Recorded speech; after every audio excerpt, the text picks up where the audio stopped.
Assalamualaikum warahmatullahi wabarakatuh teman-teman. Nah, kembali lagi nih pada saya Anjeli Ramasari dengan NPM A1D021050.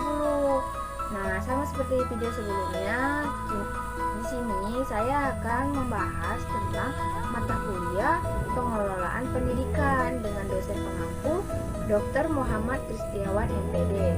Nah, kali ini materinya adalah manajemen prasarana dan manajemen personil atau anggota. Nah, yang pertama ada manajemen sarana dan prasarana.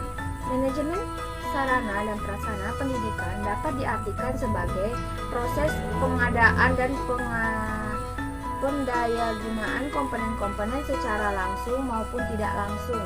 Jalannya proses pendidikan untuk mencapai tujuan pendidikan secara efektif dan efisien.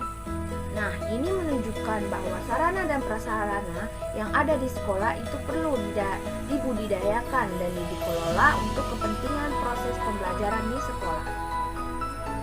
Nah, pengelolaan sarana dan prasarana merupakan kegiatan yang amat penting di sekolah karena keberadaannya yang sangat mendukung terhadap suksesnya proses pembelajaran di sekolah, dan upaya pengadaan dan pendayagunaan sarana dan prasarana di sekolah dibutuhkan suatu proses sebagai terdapat dalam manajemen yang ada pada umumnya, yaitu mulai dari perencanaan, pengadaan, pengaturan, penggunaan, dan penghapusan menurut Indrawan 2015.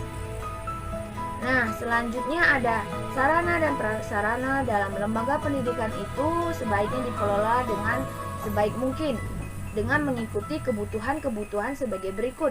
Nah, yang pertama ada untuk menggunakan pengadaan sarana dan prasarana pendidikan melalui sistem perencanaan dan pengadaan secara hati-hati dan sesama, sehingga sekolah ataupun madrasah memiliki sarana dan prasarana yang baik sesuai dengan kebutuhan dana yang efisien. Nah, yang kedua ada untuk mengupayakan pemakaian sarana dan prasarana sekolah itu harus secepat, tepat, dan efisien. Nah, yang ketiga ada untuk mengupayakan pemeliharaan sarana dan prasarana pendidikan secara teliti dan tepat nih teman-teman, sehingga keberadaan sarana dan prasarana tersebut akan selalu ada keadaan siap pakai ketika ada digunakan atau diperlukan sewaktu-waktu. Nah, jadi tujuan dari manajemen sarana dan prasarana pendidikan yaitu agar dapat memberikan kontribusi yang optimal terhadap proses pendidikan dalam mencapai tujuan pendidikan yang telah ditetapkan menurut Indrawan 2015. Nah, selanjutnya ada manajemen personalia atau anggota. Manajemen personalia adalah segala aktivitas yang berkenaan dengan pemberdayaan sumber daya pegawai dalam kerjasama yang ideal untuk mencapai tujuan organisasi. Dengan adanya manajemen kepegawaian, para pegawai secara aktif dan efisien dapat melakukan tugas dan kewajiban secara efektif sesuai dengan tujuan yang telah ditetapkan. Dengan demikian, manajemen personalia tidak dapat dipisahkan dari fungsi-fungsi utama manajemen, yaitu perencanaan yang berarti menentukan program personalia yang akan membantu tercapainya sasaran yang dapat disusun untuk perusahaan tersebut.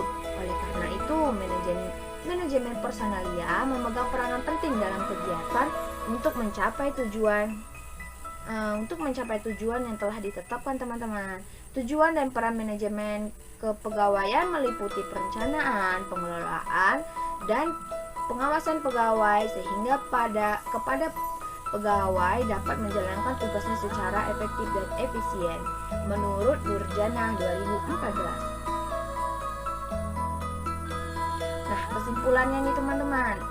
Kesimpulan kita materi pada hari ini, maka dapat disimpulkan bahwa manajemen sarana dan prasarana serta manajemen personalia memiliki tujuan untuk memberikan kontribusi yang optimal dan tepat terhadap proses pendidikan dalam mencapai tujuan pendidikan yang telah ditetapkan, serta dengan adanya manajemen ini para pegawai dapat melaksanakan tugas dan kewajiban secara efektif dan efisien sesuai dengan tujuan yang telah ditetapkan. Nah, terima kasih teman-teman. Sebatas ini saja materi yang saya dapat sampaikan. Terima kasih telah menyaksikan video ini sampai akhir. Jika ada kesalahan, saya mohon maaf. Karena kesempurnaan itu hanya milik Allah. Saya tutup. Wassalamualaikum warahmatullahi wabarakatuh.